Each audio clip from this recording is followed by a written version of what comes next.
السلام علیکم ورحمۃ اللہ تعالی وبرکاتہ۔ نحمدہ ونصلی ونسلم علی سیدنا و مولانا محمد رسولہ النبی الامین المکین الحنین الکریم الرؤوف الرحیم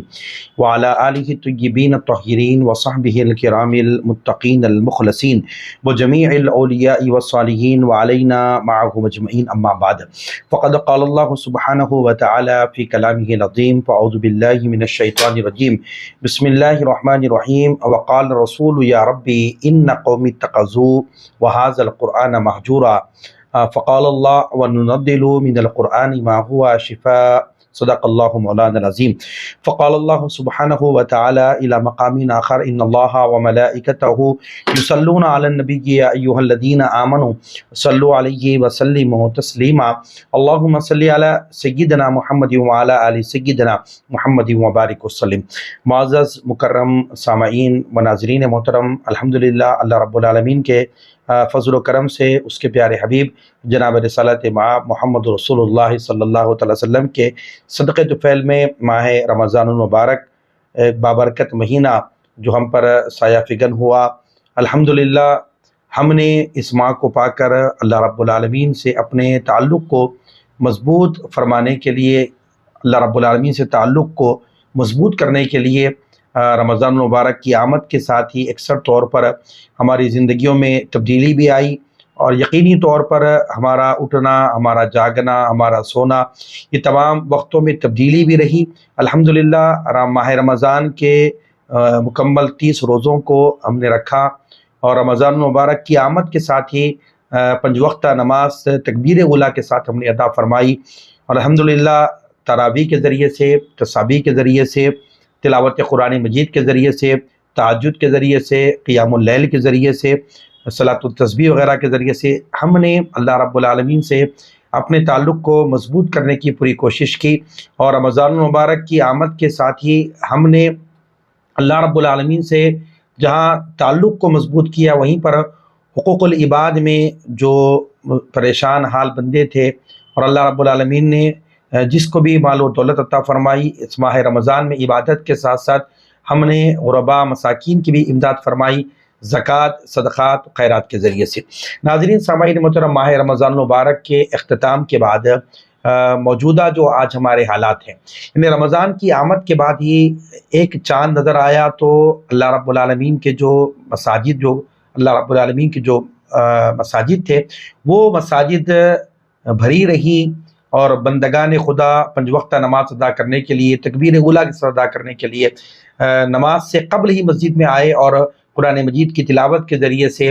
ذکر و اذکار کے ذریعے سے ایک نماز کا ہم نے اہتمام کیا، پھر ایک نماز کے ختم ہونے کے بعد اور دوسرے نماز کے انتظار میں رہے، تو گویا رمضان کا چاند دیکھا، اور ہم نے اللہ کے گھروں سے اپنے تعلق کو مضبوط کیا، مساجد سے اپنے تعلق کو مضبوط کیا، اور رمضان کے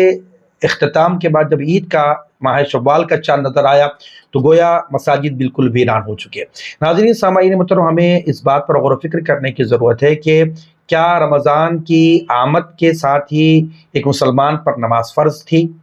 یا رمضان کے ختم ہو جانے کے بعد، اختتام رمضان کے بعد کیا مسلمانوں پر نماز فرض نہیں رہی؟ اس پر ہمیں غور و فکر کرنے کی ضرورت ہے۔ یعنی آج موجودہ جو مسلمانوں کی آج ہماری جو حالت ہے، وہ حالت ہمیں یہ بتا رہی ہے کہ رمضان کے حد تک ہم مسلمان بنے نظر آتے ہیں، اپنے معاملات کے اعتبار سے اور نمازوں کے ادائیگی کے اعتبار سے ہم یہ سمجھتے ہیں کہ اگر یعنی ہم سمجھنے سے مراد کیا ہے کہ لوگوں کو یہ نظر آ رہا ہے کہ رمضان کا چاند دیکھنے کے بعد ایک مسلمان اپنا تعلق اللہ رب العالمین کی ذات سے مضبوط کر رہا ہے، اور نماز پنجگانہ وہ تکبیر اولیٰ کے ساتھ ادا کر رہا ہے، لیکن یہی رمضان کے اختتام کے بعد پھر اس کا تعلق مسجد سے دور دور تک بھی نظر نہیں آ رہا۔ تو ایسا محسوس ہوتا ہے کہ کیا مسلمانوں نے یہ خیال کیا ہے کہ نماز رمضان کے حد تک فرض رہی ہے اور رمضان کے بعد نماز فرض نہیں ہے؟ ایسا بالکل نہیں ہے۔ ہمیں چاہیے کہ جیسا ہم نے رمضان آنے کے بعد جیسے ہماری طرز زندگی میں تبدیلی آئی، بدلاؤ آیا، ایک شخص نے رمضان کا چاند دیکھ کر اپنے آپ کو بدلا، اور اس کی جو عبادت کی طرف شوق و ذوق رہا، نماز پنجگانہ کی ادائیگی کی طرف اس کا جو شوق و ذوق رہا، اور نماز مسجد سے اس کا گہرا تعلق رہا، ایک نماز کے بعد دوسری نماز کے انتظار میں وہ رہا، تو گویا وہ رمضان میں جہاں روزوں کا اس نے اہتمام کیا، ساتھ ہی نماز پنجگانہ کا بھی اس نے اہتمام کیا۔ تو ہمیں چاہیے کہ رمضان کا جو مبارک مہینہ آیا تھا ہمیں بدلنے کے لیے آیا تھا اور ہماری تربیت کے لیے آیا تھا۔ رمضان کے ختم ہو جانے کے بعد، رمضان کے وداع ہو جانے کے بعد، پھر اس کے ماہ شوال کے بعد، ماہ شوال کے آغاز کے ساتھ ہی جو تعلق ہمارا رمضان کے مہینے میں مساجد سے رہا، اللہ رب العالمین کے کلام مجید فرقان حمید کی تلاوت سے رہا، وہی نمازوں کا معاملہ، وہی قرآن مجید کی تلاوت کا معاملہ بھی رمضان کے بعد بھی ہمارے اندر، ہماری زندگیوں کے اندر یہ چیزیں پائی جانی چاہیے۔ یعنی ایک بندے مومن کا تعلق رمضان میں جیسا اللہ رب العالمین کی ذات سے تھا، تو گویا بندہ رمضان کی آمد کے ساتھ ہی وہ یہ کوشش کرتا رہا کہ میں اللہ رب العالمین کی ذات کو راضی کر لوں۔ تو گویا رمضان کا یقیناً مبارک مہینہ ہر بندے نے یہ کوشش کی کہ اپنی بخشش کی جائے، اپنی مغفرت ہو جائے۔ اپنی بخشش و مغفرت کے لیے اس نے کوشش کی، نمازوں کے ذریعے سے، روزوں کے ذریعے سے، تراویح کے ذریعے سے، تسابیح کے ذریعے سے، قیام اللیل کے ذریعے سے، تہجد کے ذریعے سے، ان تمام چیزوں کے ذریعے بندہ یہی چاہتا تھا کہ پروردگار عالم مجھ سے راضی ہو جائے اور میری بخشش و میری مغفرت ہو جائے۔ تو گویا اللہ رب العالمین کو راضی کرنے کے لیے بندے مومن نے رمضان میں جو کوششیں کی ہے، رمضان کے اختتام کے بعد بھی، ماہ شوال کے آغاز کے ساتھ ہی، لیکن بندے کا تعلق اللہ رب العالمین کی ذات سے ویسا ہی ہونا چاہیے تھا، مگر آج وہ ہمیں نظر نہیں آ رہا ہے۔ تو ایک چاند کو دیکھ کر بندوں نے اللہ کے مساجد کو، اللہ کے گھروں کو آباد کیا تھا، دوسرا چاند دیکھ کر بندوں نے اللہ کے گھروں کو ویران کر دیا۔ یہ کتنی بڑی جو ہے افسوس کی بات ہے ہمارے لیے، اور کتنی ہمارے لیے جو ہے نا جہاں افسوس ہے، ہمیں اور فکر کرنے کی ضرورت ہے، ہمیں اپنے محاسبے کی کرنے کی ضرورت ہے آج کے ہم نے رمضان کے حد تک کیا مسلمان بنے رہے، رمضان کے بعد پھر ہمارا تعلق اللہ رب العالمین کے گھروں کے ساتھ کیوں ایسا مضبوط نہیں ہے۔ الحمدللہ آج میں جس موضوع پر گفتگو کر رہا ہوں وہ ہے قرآن مجید فرقان حمید کے جو حقوق ہیں بندوں پر، ہر بندے پر قرآن مجید کے کیا حقوق ہیں۔ دیکھیے رمضان کی آمد کے ساتھ ہی بندے مومن نے اپنا تعلق اللہ رب العالمین کے کلام سے بڑے مضبوط کیا تھا۔ الحمدللہ قرآن مجید کی تلاوت بھی رہی، وہ جو ہے خلاصہ قرآن بھی لوگوں نے مسجدوں میں بیٹھا اور قرآن مجید کے خلاصے کو بھی انہوں نے سماعت فرمایا، تفسیر قرآن کو انہوں نے سماعت فرمایا۔ یعنی اللہ کے کلام کو سمجھنے کا جو شوق و جو جذبہ ہمارے مسلمانوں کے اندر رہا، نوجوانوں کے اندر رہا، اور تلاوت کا جو جذبہ رہا، الحمدللہ ہم نے ختم القرآن کے موقع پر، شب قدر کے ان متبرک ایام کے مواقع پر، رمضان کے آخری عشرے کے مواقع پر جب ہم مسجدوں میں بیٹھے رہے نماز عصر کے بعد، تو کئی لوگ جو ہے اپنے اپنے مرحومین کے ناموں کو لکھ کر لائے، اور قرآن مجید کی ہم نے اتنی تلاوتیں کی، 3 قرآن ہم نے پڑھا، 4 قرآن ہم نے پڑھا، 5 قرآن ہم نے پڑھا، ایک ایک گھر سے 8-8 10-10 قرآن مجید کی تلاوتوں کا ایک ختم القرآن کا ایک معاملہ رہا۔ وہ اپنے مرحومین و مغفرین کے لیے، ان کے لیے بخشش و مغفرت کے لیے، ان کو ثواب پہنچانے کی غرض سے وہ لوگ قرآن مجید کو پڑھ کر ان کے مرحومین کو ثواب پہنچانے کے لیے ناموں کو لکھ کر لائے۔ تو الحمدللہ ایک جذبہ مسلمانوں کے اندر رہا، ایک شوق قرآن مجید سے جو تعلق تھا، وہ شوق ایک جذبہ مسلمانوں کے اندر رہا۔ لیکن رمضان المبارک کے اختتام کے بعد ہمارا یہ حال ہے کہ رمضان المبارک کے اختتام کے بعد قرآن مجید سے دور دور تک ہمارا کوئی تعلق نہیں رہتا ہے۔ یعنی قرآن مجید کو پھر یعنی جزدان میں لپیٹ کر رکھ دیا جاتا ہے، پھر جو ہے اس کو گھر کے ایک شیلف کے اندر رکھ دیا جاتا ہے، پھر رمضان کا جب مبارک مہینہ آئے گا تب قرآن مجید کو کھول کر پڑھا جانا چاہیے۔ یہ ایسا ہم نے جو ہے معاملہ کر لیا ہے، یہ ہمارے لیے بہت ہی افسوس کی بات ہے۔ جو رمضان میں جیسے تلاوت کا ہمارا ایک معاملہ رہا کہ الحمدللہ رمضان میں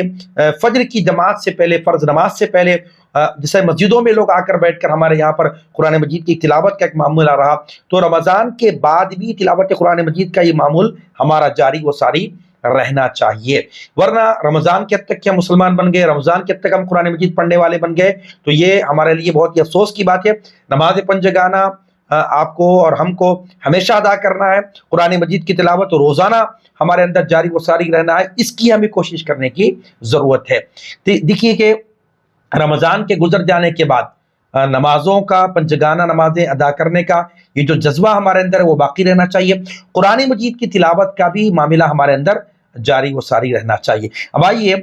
قرآن مجید فرقان حمید کو کس طرح ہم نے جو ہے اس کی تلاوت کو موقف کر دیا، کس طرح ہم نے قرآن مجید کو پس پوش ڈال دیا، کس طرح ہم نے قرآن مجید کو نظر انداز کر دیا۔ اللہ رب العالمین قرآن مجید میں فرماتا ہے کہ حضور اکرم صلی اللہ علیہ وسلم بروز محشر وقال الرسول یا ربی ان قومی اتخذوا وهذا القرآن مہجورا، کہ آقا علیہ الصلوۃ والسلام قرآن مجید اللہ رب العالمین کا کلام یہ فرماتا ہے کہ کل بروز محشر حضور پاک علیہ الصلوۃ والسلام اللہ رب العالمین کی بارگاہ میں اگر اپنی امت کا کوئی شکوہ کریں گے تو وہ شکوہ یہی کریں گے کہ میری امت نے قرآن مجید کو نظر انداز کر دیا تھا، میری امت نے قرآن مجید کو فراموش کر دیا تھا۔ تو گویا حضور پاک علیہ الصلوۃ والسلام بروز محشر اگر امت کا اگر کوئی شکوہ اللہ رب العالمین کی بارگاہ میں کریں گے وہ یہ کریں گے کہ میری امت نے قرآن مجید کو فراموش کر دیا، اس کو نظر انداز کر دیا تھا۔ تو ناظرین سامعین محترم، ہمیں چاہیے کہ قرآن مجید کا یہ جو تلاوت کا سلسلہ ہے، قرآن مجید کا جو پڑھنے کا جو سلسلہ ہے، رمضان کے بعد بھی یہ سلسلہ ہمیں جاری و ساری رکھنا چاہیے۔ حدیث میں حضور نبی کریم صلی اللہ علیہ وسلم نے ارشاد فرمایا کہ جس طرح بندوں پر حق ہے، یعنی اگر کوئی بیٹا ہے تو اس بیٹے پر باپ کا بھی حق ہے، اس بیٹے پر ماں کا بھی حق ہے، اس بیٹے پر بیوی کا بھی حق ہے، اس بیٹے پر اپنی اولاد کا بھی حق ہے۔ تو گویا ایک بندے پر حقوق اللہ کا جو حق ہوتا ہے اسی کے ساتھ ساتھ حقوق العباد بھی ہے، تو اسی طرح ہر بندے مومن پر قرآن مجید کا بھی حق رکھ دیا گیا ہے۔ آقا علیہ السلام نے فرمایا کہ قرآن مجید کا بھی ایک حق بندے مومن پر رکھ دیا گیا۔ تو حضور پاک علیہ السلام کی صحابہ اکرام نے حضور کی مجلس میں عرض کیا کہ یا رسول اللہ صلی اللہ علیہ وسلم قرآن مجید کا حق کیا ہے؟ تو آقا علیہ السلام نے فرمایا کہ روزانہ قرآن مجید کی 100 آیتیں تلاوت کرنے سے قرآن مجید کا حق ادا ہو جاتا ہے۔ سبحان اللہ، یعنی اگر کوئی شخص روزانہ قرآن مجید کی 100 آیتیں روزانہ پڑھتا ہے تو گویا اس نے قرآن مجید کا حق ادا کر دیا۔ تو جو بندہ مومن قرآن مجید کی تلاوت کرے گا، روزانہ 100 آیتیں پڑھے گا، تو اس نے گویا قرآن مجید کا حق ادا کر دیا۔ ایک وقت آئے گا کہ قرآن مجید اپنے پڑھنے والوں کا بھی حق ادا فرمائے گا۔ تو سبحان اللہ، روایتوں کے اندر یہ بات آئی کہ کل بروز محشر، حدیث میں یہ بات موجود ہے کہ بروز محشر بندے مومن کے جب نام اعمال کو میزان پر رکھا جائے گا اور جس بندے مومن کا نیکیوں کا پلڑا بھاری ہوگا اس کے لیے حکم کر دیا جائے گا کہ تو جنت میں داخل کر دو، جس بندے مومن کا گناہوں کا پلڑا بھاری ہو جائے گا تو اس کے لیے حکم جاری کر دیا جائے گا کہ آج تمہارے لیے جہنم میں داخل کر دیا جائے تم کو۔ تو گویا بروز محشر بندے کے اعمال جب میزان پہ رکھے جائیں گے، نیکیوں کا پلڑا بھاری رہے گا تو وہ داخل جنت ہوگا، گناہوں کا پلڑا بھاری ہوگا تو اس کو داخل نار کر دیا جائے گا۔ تو آقا علیہ السلام فرماتے ہیں کہ ایک بندے مومن کا ایک جب نام اعمال میزان پہ رکھا جائے گا اور اسے دیکھا جائے گا کہ اس کے نیکیوں کا پلڑا بھاری ہے یا کمزور ہے، تو گناہوں کا پلڑا جب بھاری ہو جائے گا تو حکم دیا جائے گا اس کو داخل نار کر دو، داخل جہنم کر دو اس کو۔ تو اس وقت اس بندے کو لے جایا جائے گا تو قرآن مجید فرقان حمید اللہ رب العالمین کی بارگاہ میں عرض گزار ہوگا کہ پروردگار عالم کہ میں تیرے کلام کا حصہ تھا، پروردگار عالم اس بندہ اس نے جو ہے دنیا کے اندر میری تلاوت کی تھی، مجھے پڑھا تھا، میرا حق اس نے ادا کیا تھا، پروردگار عالم آج میں اس بندے کا حق ادا کرنا چاہتا ہوں، اس نے دنیا میں مجھے پڑھا، پروردگار عالم یہ گنہگار تھا، خطا کار تھا، اگرچہ کہ اس کے نیکیوں کا پلڑا کمزور رہا، گناہوں کا پلڑا بھاری رہا، اپنے اس عمل کی وجہ سے، اپنے گناہوں کی وجہ سے پروردگار عالم یہ داخل نار کیا جانے والا ہے، مگر میرے مولا یہ میرا پڑھنے والا تھا تو میرا گویا کہ اس نے میرا حق ادا کیا تھا، آج یہ وقت ہے کہ پروردگار عالم میں اس کا حق ادا کروں۔ تو اللہ رب العالمین قرآن مجید سے پوچھے گا بتا تو کیا چاہتا ہے؟ تو اللہ رب العالمین کا کلام کہے گا پروردگار عالم آج میں اس بندے کی میں شفاعت کرنا چاہتا ہوں، سفارش کرتا ہوں تیری بارگاہ میں۔ تو اللہ رب العالمین فرمائے گا کہ جا آج تیری سفارش قبول کی گئی، اس بندے کے حق میں تیری شفاعت قبول کی گئی۔ تو گویا جو بندہ مومن دنیا کے اندر زندگی میں قرآن مجید کی تلاوت کرے گا تو گویا اس نے روزانہ اگر قرآن مجید کی تلاوت کا معاملہ بنائے رکھے گا، 100 آیتیں کم از کم روزانہ قرآن مجید کی پڑھا کرے گا تو گویا اس نے قرآن مجید کے حق کو ادا کر دیا۔ تو کل بروز محشر اللہ رب العالمین کا یہی کلام، یہی قرآن مجید اپنے پڑھنے والے کا حق ادا کرے گا، یعنی اپنی شفاعت سے، اپنی سفارش سے اس کو داخل جنت فرمائے گا۔ تو گویا بندے مومن کو چاہیے کہ ہمیں چاہیے کہ رمضان کی آمد کے ساتھ صرف رمضان کے حد تک مسلمان نہ بنے، رمضان کے حد تک صرف نمازی نہ بنے، رمضان کے حد تک صرف قرآن مجید کی تلاوت کرنے والا نہ بنے، رمضان کے ختم ہو جانے کے بعد بھی بندے مومن کا تعلق اللہ رب العالمین کے گھروں سے، مساجد سے تعلق جڑا ہوا رہے، ایک نماز کے بعد دوسرے نماز کے انتظار میں رہے، نماز پنجگانہ تکبیر اولیٰ کے ساتھ ادا کرنے کی کوشش کرے، اور روزانہ کم از کم قرآن مجید کی 100 آیت کی تلاوت کا اپنا معمول بنا لے، تو گویا یقینی طور پر کل بروز محشر قرآن مجید کی تلاوت کی وجہ سے قرآن مجید کو یہ رائٹس دیا جائے گا، یہ حق دیا جائے گا کہ وہ بندے مومن کی شفاعت کرے۔ تو گویا ناظرین سامعین محترم، آج ہم قرآن مجید فرقان حمید کے حقوق کے تعلق سے کہ ایک بندے مومن پر قرآن مجید کے کیا کیا حق ہیں، آئیے مسلمان پر قرآن مجید کے کیا حقوق ہیں اس کو سمجھنا ضروری ہے کہ ہر مسلمان صاحب ایمان پر قرآن مجید کے 4 حقوق ہیں۔ ہر صاحب ایمان پر قرآن مجید کے 4 حقوق عائد ہیں اس کے اوپر، جن کا ادا کرنا انتہائی ضروری ہے۔ اگر ہم انہیں ادا کر رہے ہیں تو ہمارے لیے بڑی خوش نصیبی کی بات ہے، اگر ادا نہیں کر رہے تو سمجھے کہ ایمان کی کمزوری اور قرآن مجید کی ہم حق تلفی کر رہے ہیں، جس کے لیے کل بروز محشر ہم جواب دے رہیں گے اللہ رب العالمین کی بارگاہ میں۔ اس کوتاہی سے اللہ رب العالمین جو ہے نا ہمیں بچائے رکھے، اور ہمیں قرآن مجید کی تلاوت کا معاملہ ہمارے لیے جو ہے پروردگار ہمارے لیے آسانیاں پیدا فرمائے۔ یہ وہ 4 حقوق قرآن مجید کے کیا ہے، میں وہ آپ کے سامنے رکھتا چلو۔ دیکھیے، قرآن مجید کی تلاوت یعنی قرآن مجید کا پڑھنا، یہ پہلا حق مسلمان پر ہے۔ قرآن مجید کی تلاوت کی جائے، قرآن مجید کو پڑھا جائے، یہ پہلا حق مسلمان پر ہے کہ قرآن مجید کو تجوید کے ساتھ پڑھنا چاہیے، مخارج کے ساتھ پڑھنا چاہیے، صحیح تلفظ کے ساتھ پڑھنا چاہیے۔ صرف ایسا نہیں کہ بغیر تجوید کے اگر قرآن مجید پڑھیں گے تو گنہگار ہوں گے۔ قرآن مجید کی تلاوت بھی ہو تو اس کی تجوید کے ساتھ یعنی مخارج کے ساتھ، صحیح تلفظ کے ساتھ، ہر حرف کے اپنے جو نکلنے کی جو جگہ ہے وہ اس کو صحیح معنوں میں ادا کرنے کی ہم کوشش کریں، ویسا پڑھنا قرآن مجید کا۔ یہ قرآن مجید کے اس طرح کی تلاوت کی جائے تو پہلا حق بندے مومن پر یہ کہ قرآن مجید کی تلاوت یعنی قرآن مجید کا پڑھنا، اور دوسرا جو حق مسلمانوں پر یہ ہے کہ ادراک، تدبر و تفکر یعنی اس کا سمجھنا اور اس میں غور و فکر کرنا۔ لیکن ناظرین سامعین محترم، قرآن مجید کا جو دوسرا حق ہے کہ صرف پڑھا نہیں جائے، تدبر و تفکر یعنی اس کو غور و فکر کیا جائے، اس کو سمجھا جائے، اس کو پڑھا جائے۔ پڑھنے کے ساتھ ساتھ اس میں سمجھنا بھی اس کے لیے ضروری ہے، اور اس میں غور و فکر کرنا بھی ہمارے لیے ضروری ہے۔ ادراک سے مراد کیا ہے کہ اس کلام الہی کے معنی و مطالب کو سمجھنا، اور تدبر و تفکر سے مراد قرآن مجید کی آیات پر، اللہ رب العالمین کے جو کلام مجید ہے اس کی آیات پر غور و فکر کرنا، سوچ و بچار کرنا، یعنی اس پہ غور و فکر کرنا، تدبر و تفکر کرنا۔ کیونکہ قرآن مجید میں اللہ رب العالمین نے فرمایا کہ کیا ہے، لیدبروا آیاتہ، کہ جو ہے اس کی آیات میں غور و فکر کرنا، یعنی قرآن مجید کو پڑھنا جہاں پر ہے، قرآن مجید کو سمجھنا جہاں پر ہے، تو اس میں غور و فکر کرنے کی بھی جو ہے اللہ رب العالمین نے ہمیں حکم عطا فرمایا۔ تو گویا قرآن مجید کو تجوید کے ساتھ پڑھیں بھی، قرآن مجید کو سمجھیں بھی، اور اس میں غور و فکر بھی کریں کہ قرآن مجید میں اللہ رب العالمین کیا فرما رہا ہے۔ جیسا کہ جو اللہ رب العالمین نے قرآن مجید میں فرمایا کہ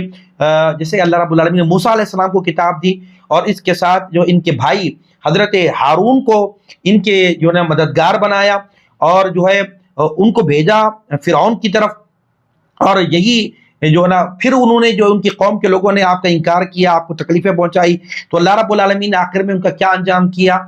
فرعون ان کے ساتھیوں کا، اس کے ساتھیوں کو کس طرح برا انجام ہوا، اللہ نے قرآن مجید میں اس کو بیان فرمایا۔ اسی طرح یہی حال قوم نوح کا ہوا، جب انہوں نے رسولوں کی تکذیب کی، اللہ رب العالمین نے پھر ان کو غرق کر دیا، اور دنیا بھر کے لوگوں کے لیے ان کو نشان عبرت بنا دیا۔ اسی طرح ان ظالموں کے لیے بھی اللہ رب العالمین جو ہے نا ان کے لیے ایک دردناک عذاب مہیا کر رکھا۔ اسی طرح آپ دیکھیں گے قوم عاد کو، قوم سمود کو، اللہ رب العالمین نے کس طرح یہ قوموں کو تباہ و برباد کیا، کیونکہ انہوں نے جو ہے رسولوں کی تکذیب کی، ان کو تکلیف پہنچائی، تو ان کا کتنا برا انجام ہوا، کس طرح ان پر پتھروں کی بارشیں ہوئی، کس طرح ان کے چہرے مس کر دیے گئے۔ تو اللہ رب العالمین نے جس طرح قوموں کو ان کی ہدایت کے لیے اپنے برگزیدہ انبیاء و رسولوں کو ان کے درمیان بھیجا، وہ قوم کے لوگوں نے کیا کیا، ان کی تکذیب کی اور ان کو تکلیف پہنچائی، اور اللہ رب العالمین کس طرح ان کو صفحہ ہستی سے مٹا دیا، اور کس طرح کا عذاب ان پر اللہ رب العالمین نے نازل کیا۔ ان تمام چیزوں کا تذکرہ قرآن مجید میں اللہ رب العالمین نے بیان کر دیا۔ تو گویا ایک بندے مومن کو چاہیے کہ جہاں قرآن مجید کو وہ پڑھ رہا ہے، جہاں قرآن مجید کو وہ سمجھ رہا ہے، اس میں غور و فکر کرنے کی بھی اس کو ضرورت ہے، تدبر و تفکر کرنے کی ضرورت ہے۔ اسی طرح مولا کائنات سیدنا علی کرم اللہ وجہ الکریم کا ارشاد گرامی بھی ہے، اس عبادت میں آپ فرماتے ہیں کہ اس عبادت میں کوئی خیر نہیں جو بغیر علم کے ہو، اور اس علم میں کوئی خیر نہیں جو بغیر فقہ یعنی سوچ سمجھ کے ہو، اور اس قرات میں کوئی خیر نہیں جو بغیر تدبر کے ہو۔ تو گویا جو ہے ہمیں سمجھنے کی ضرورت ہے کہ اللہ رب العالمین کا کلام قرآن مجید فرقان حمید جو حضور پاک علیہ الصلوۃ والسلام پر نازل کیا گیا، اور ایک بندے مومن کے لیے جو ضابطۂ حیات ہے، زندگی کیسے گزارا جائے، اس کے عبادات کیسے ہونی چاہیے، اس کے اعتقادات کیسے ہونے چاہیے، اس کے معاملات کیسے ہونے چاہیے، اس کی جو ہے زندگی کیسے گزرنی چاہیے، تو گویا ایک بندے کی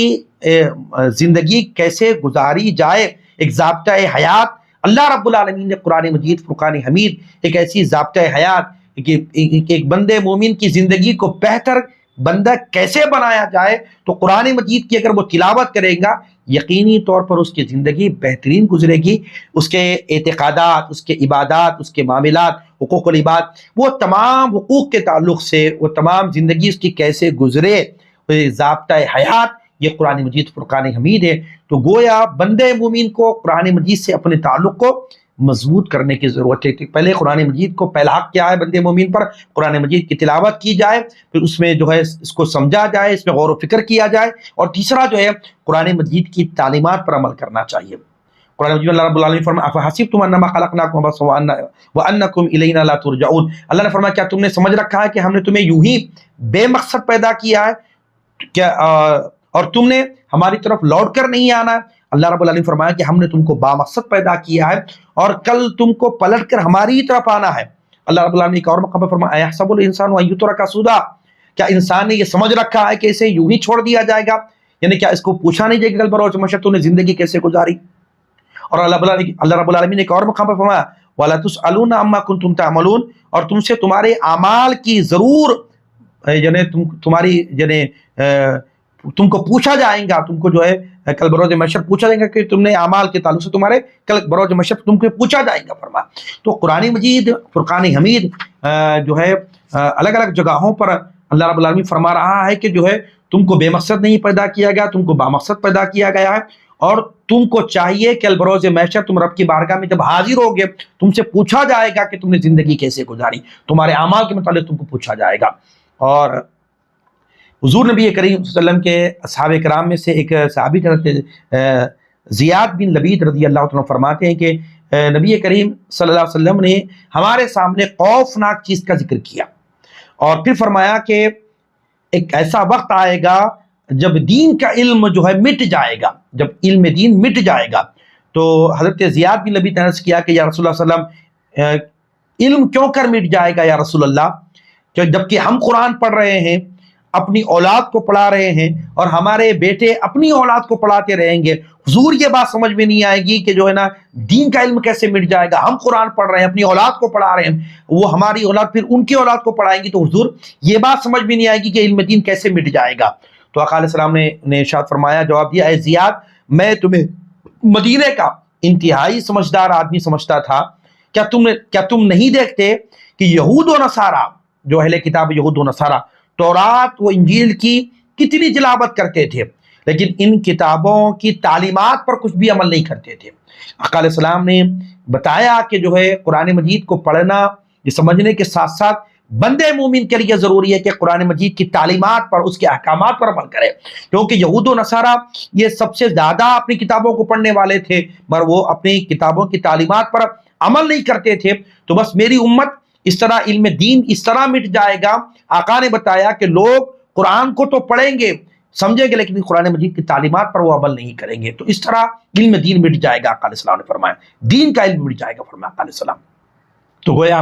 تیسری ذمہ داری ہماری یہ ہے کہ قرآن مجید کے احکامات، قرآن مجید کی تعلیمات پر عمل کرنے کی ہمارے لیے ضرورت ہے۔ اور چوتھی بات یہ ہے کہ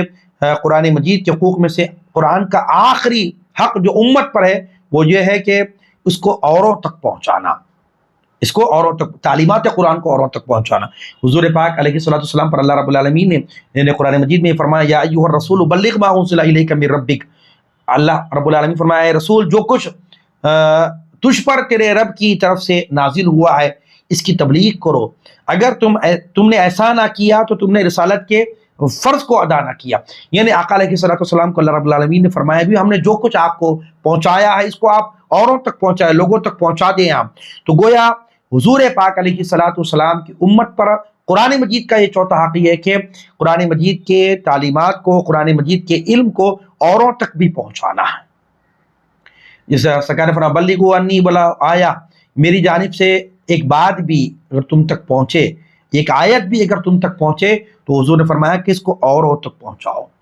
اور ایک مقام پہ حضور نے بھی فرمایا کہ خیرکم من تعلم القرآن وعلمہ، تم میں سے بہتر وہ ہے جو قرآن کو سیکھے اور دوسروں کو سکھائے فرمایا۔ تو گویا قرآن مجید کا یعنی پڑھنا، قرآن مجید کو سمجھنا، اس میں غور و فکر کرنا، پھر اس کے احکامات پر عمل کرنا، تعلیمات پر عمل کرنا، اور چوتھا درجہ قرآن مجید کی تعلیمات کو اوروں تک پہنچانا۔ ایک اہل علم کی ذمہ داری نہیں ہے کہ عالم دین ہی، حافظ قرآن ہی قرآن مجید کو اوروں تک پہنچا، نہیں، ہر شخص کی یہ ذمہ داری ہے کہ قرآن مجید کو جہاں وہ پڑھ رہا ہے، جہاں قرآن مجید کو سمجھ رہا ہے، قرآن مجید کی تعلیمات پر عمل کر رہا ہے، تو ساتھ ہی ساتھ قرآن مجید کے پیغام کو بھی اوروں تک پہنچانا یہ بھی اس کی ذمہ داری ہے۔ ایک بات بھی آقا علیہ الصلوۃ والسلام کی اس تک پہنچے تو اس کا کام یہ ہے کہ اوروں تک پہنچائے۔ یہ صرف علماء کی ذمہ داری نہیں ہے، عوام الناس کی بھی یہ ذمہ داری ہے۔ تو گویا ماہ رمضان، ماہ سیام، ایک ایسا بابرکت مہینہ جو رحمتوں والا، فضیلتوں والا، برکتوں والا، سعادتوں والا، بخششوں والا، جہنم سے آزادی والا، یہ مبارک مہینہ ہم پر آیا، اور یقینی طور پہ ہم نے اپنے آپ کو، اپنے زندگی کو ہم نے بدلا۔ ہمارے سونے کے اوقات الگ تھے، ہمارے جاگنے کے اوقات الگ تھے۔ رمضان کی آمد سے اختتام تک ہر بندے مومن نے اللہ رب العالمین کی ذات کو اپنے حق میں راضی کرنے کی پوری کوشش کی۔ جو جذبہ تھا نمازوں کا، جو جذبہ تھا تلاوت قرآن مجید کا، جو جذبہ تھا تہجد کی نماز کا، جو جذبہ تھا تراویح کا، جو جذبہ تھا قرآن مجید کو سمجھنے کا، جو جذبہ تھا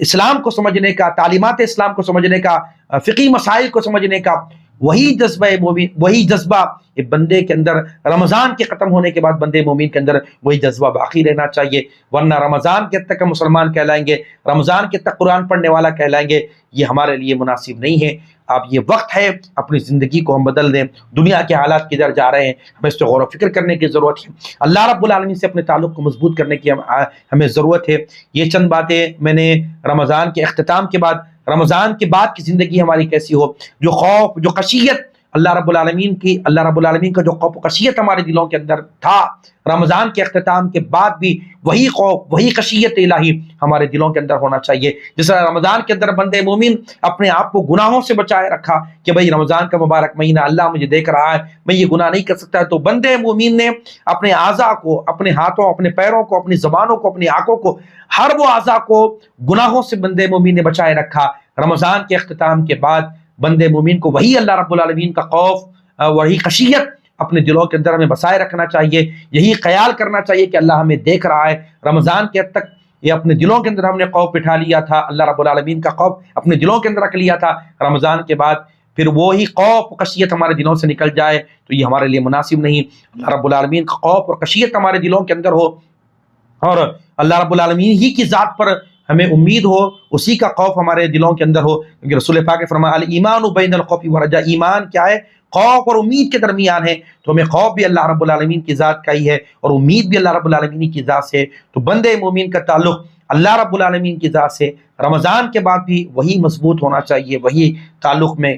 مضبوطی ہمارے اندر ہونی چاہیے۔ یہ چند باتیں میں نے قرآن مجید کے حقوق کے تعلق سے آپ کے سامنے رکھا۔ اللہ رب العالمین کی بارگاہ میں تسبیح دعاؤں، پروردگار عالم ہم سب کو میرے مولا کہنے اور سننے سے زائد عمل کرنے کی توفیق عطا فرما، ہمارے گناہوں کو، ہمارے خطاؤں کو معاف فرما۔ وما علینا الا البلاغ، وآخر دعوانا